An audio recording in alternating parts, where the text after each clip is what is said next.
Hey everybody, Isaiah Region here. Got my buddy Spencer with me. Today we're going to talk about doing a split jerk. A split jerk is an Olympic lift. It's a powerful lift, and it can help an athlete who takes the load on the body and needs to deload, maybe get out of the bottom and deload an individual off of them, such as a lineman, wide receiver pressing off a defender, or any type of athlete who comes into contact with another athlete and needs to deload and be explosive through it. So today we'll have Spencer show us an anterior view of this lift where he's going to take the weight out of the rack here. And for measurement purposes, typically you want the hands just outside of the shoulders, but it's easier if we kind of take a measurement with our thumb on the inside of, just on the inside of this knurling, the very first knurling, and then we do a full grasp grip on the bar. And then we're going to load into the top of the chest, just on top of the pectoralis major there. He's going to walk out.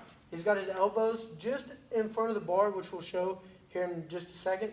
He's got them just out in front of the bar. His chin is tucked in.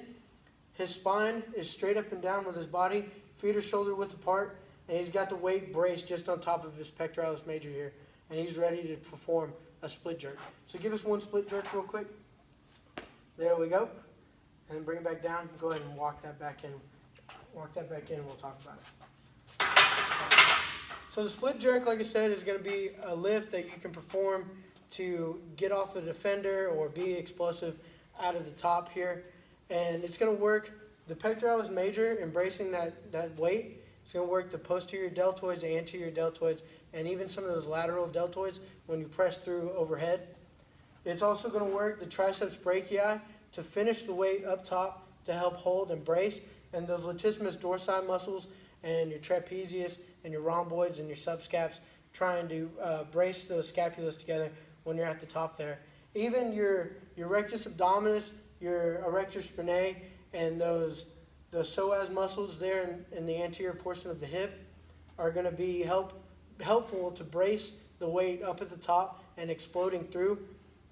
Also, we're going to see some help with the gluteus maximus, those large muscles in the hamstring, such as the semitendinosus, membranosus, and biceps femoris. And we're going to see a lot more work at the bottom of the anterior portion of the leg here. So we're really going to see some vastus medialis help and rectus femoris help more than anything else. And like I said before, the synergistic muscles of this are going to help push through, such as your soleus and your gastrocnemius, when you explode through your toes and get a nice split and landing. So we're gonna pull the bar out and we're gonna show you a lateral view. Go ahead and pull that bar out, just like you would. Show us a lateral view. There you go. All right, so laterally, as we can see here, Spencer's spine is going to be as neutral as possible. We want to tuck that chin in, and we want to brace ourselves with a large chest. Breathe in through the diaphragm here. So Spencer's going to act as if his body is on a rope straight to the ceiling, just like we did with deadlift.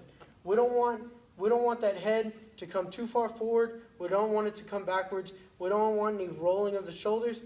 We want that body to stay straight in line and to go up and down vertically and not horizontally in any way. So go ahead and give us a split jerk and hold at the top. As he holds at the top there, we can see in his legs, he's got a nice powerful stance. He's loaded the weight on his front leg there. Those arms are just behind his head. His spine is in a nice neutral position. And we can come back down. And we performed a split jerk successfully. And that'll help Spencer or you to be explosive at any lift or athletic situation that you may need.